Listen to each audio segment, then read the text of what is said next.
Hi, I'm Amy McGraw with the Garden Astronomer, telling true stories of incredible astronomical events that you might not have heard of but will never forget.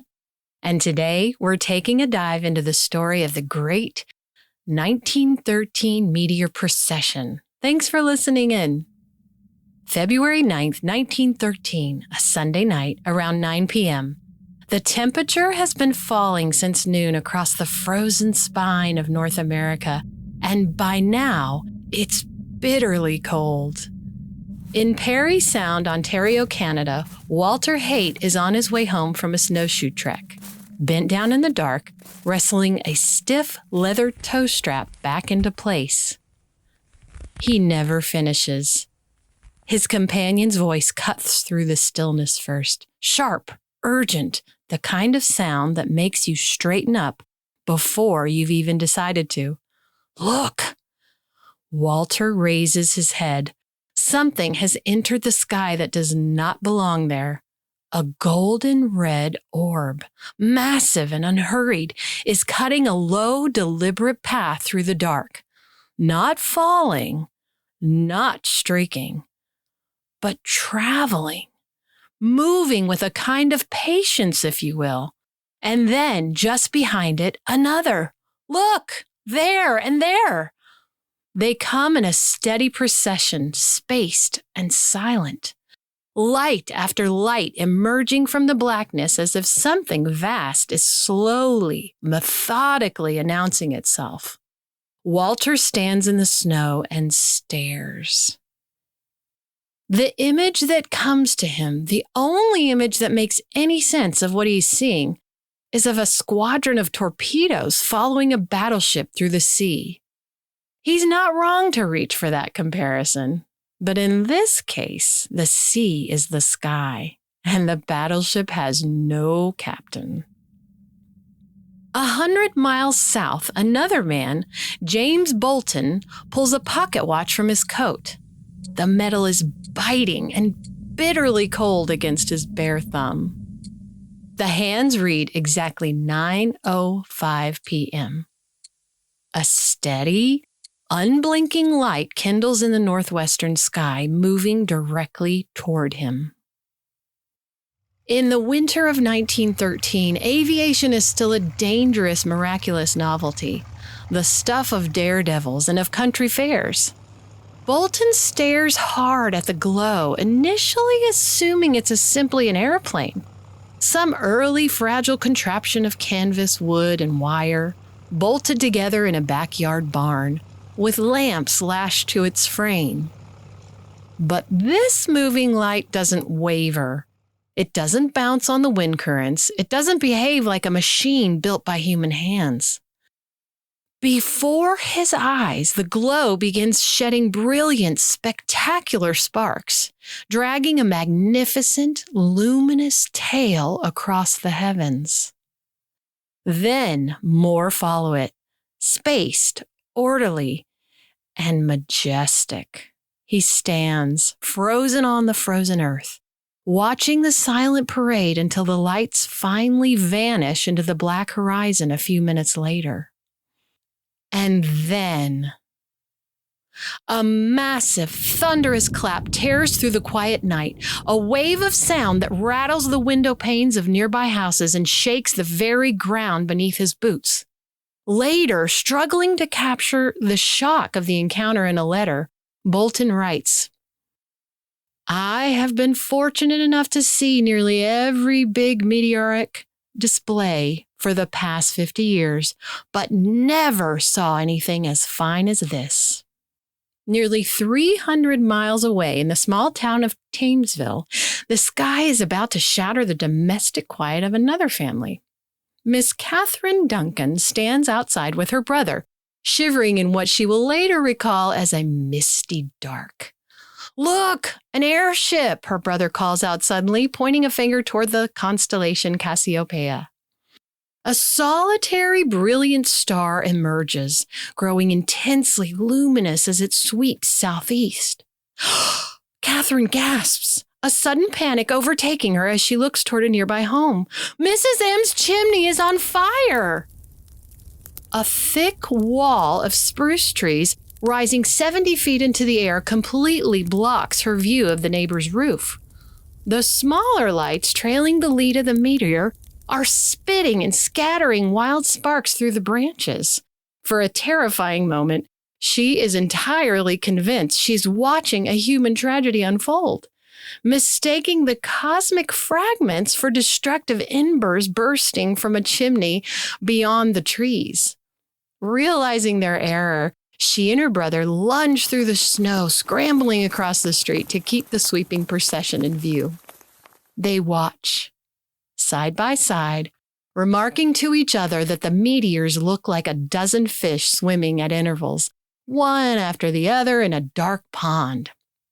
The final trails linger faintly, like wisps of luminous gas, before dissolving entirely into the cold February night.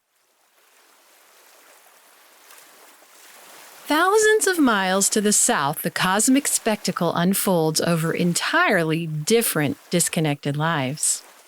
In the softer, balmy evening air of Bermuda, Colonel W.R. Winter watches in absolute astonishment as a great violet light moves across the horizon. It arrives broad and unbroken, and then, right before his eyes, it begins to come apart, shedding brilliant embers like burning paper caught in a violent wind. Small egg-shaped fragments trail in its wake, painting the tropical sky in deep shades of yellow and red. Farther south still, out on the dark rolling waters off the coast of Brazil, the clock turns midnight on the deck of the SS Newlands. Relieved of his grueling shift, First Mate W.W. Waddell turns toward the hatch, looking forward to the simple comfort of his bunk. On his way down, a bright flare suddenly skims the ocean horizon, tossing brilliant sparks like a rocket. Waddell spins around and shouts to his second mate. Just as the man turns, a whole shower of stars comes shooting across in the wake of the first one, illuminating the vast black Atlantic. Reflecting on the sheer scale of the moment later on, Waddell writes simply, "The sight will ever be remembered by those who saw it." Now, Clarence Chant did not see the procession. The University of Toronto astronomer had been alerted by telephone sometime after 9 o'clock. Someone calling to say that strange lights were crossing the sky. But by the time he stepped outside, the sky was empty and quiet, and whatever had been there was gone. He went back inside and went to bed. It was the newspaper that told him what he had missed. On the morning of Monday, February 10th, Chant unfolded the Toronto Globe over breakfast and stopped. The office, the paper reported, had been flooded the night before with calls about a meteoric performance of stupendous dimensions. Accounts were coming in from across Ontario, from the lakeshore, from the frozen countryside to the north and the west, all describing the same thing, the same slow, deliberate parade of fire crossing the same patch of sky at the same moment. He put down his coffee and got to work. Within days, he had placed appeals in newspapers across the country asking anyone who would witness the lights to write to him directly. What they had seen, where had they been standing, which direction the lights had traveled, and what time it was. The letters began to arrive. Then more letters, then more still. Farmers and railway workers, ship captains and school teachers, all of them reaching for words to describe something that had no precedent in their experience.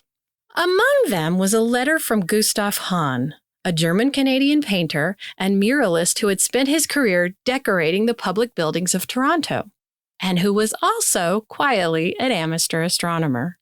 His father had kept a collection of meteorites. Hahn had been standing in High Park when the procession passed over, and he had done what painters do. He had looked, and then he had remembered, and then he had painted what he saw. The painting he sent to Chant was so precise, so faithful, that Chant included it in his published paper. It is the image that illustrates the event to this day. Those long ribbons of fire crossing a dark Toronto sky, rendered by a man who had grown up with meteorites on the shelf and had spent a lifetime training his eye to capture exactly what it saw. By the time Chant had finished collecting all the accounts, he had more than 100 of them, stretching from Saskatchewan to Bermuda and beyond. The procession was not finished. At 2:20 a.m. in the morning of February 10th, a man named A.W. Brown stepped outside in Thamesville, the same small town where Catherine Duncan had mistaken the meteors for a burning chimney just hours before. He had seen the original procession. What he now saw, tracing the same path across the same patch of sky, stopped him cold. A second procession on the same course, in the same direction, 5 hours after the first. There was no obvious explanation for it. The Earth had rotated in the intervening hours. The geometry simply should not have allowed for a second pass on the same track. And yet the reports were there, and they were consistent. It did not stop at night. The following afternoon, February 10th, observers on the upper floors of a building near the Toronto lakeshore watched 3 groups of dark, slow-moving objects cross the sky on the same westward course. Silent, unhurried, too deliberate to be birds or a cloud. Chant, when he heard about them, could only conclude that they were of a meteoric nature. He could not say more than that.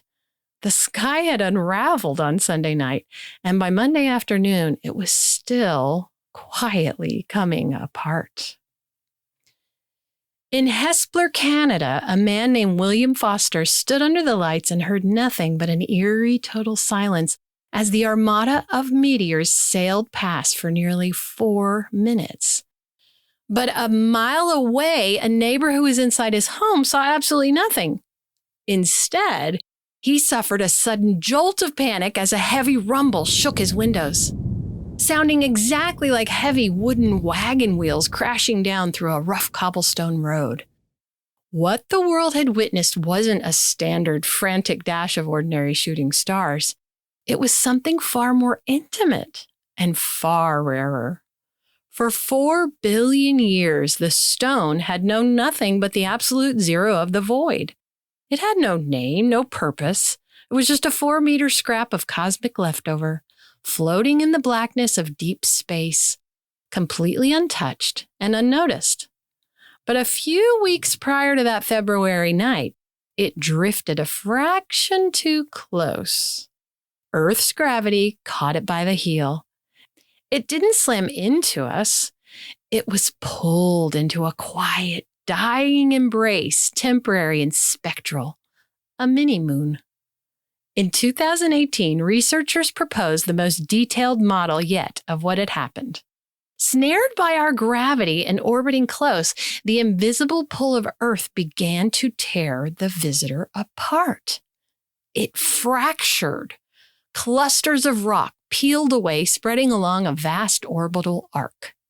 When Earth plowed into the trail of debris, the fragments didn't strike all at once.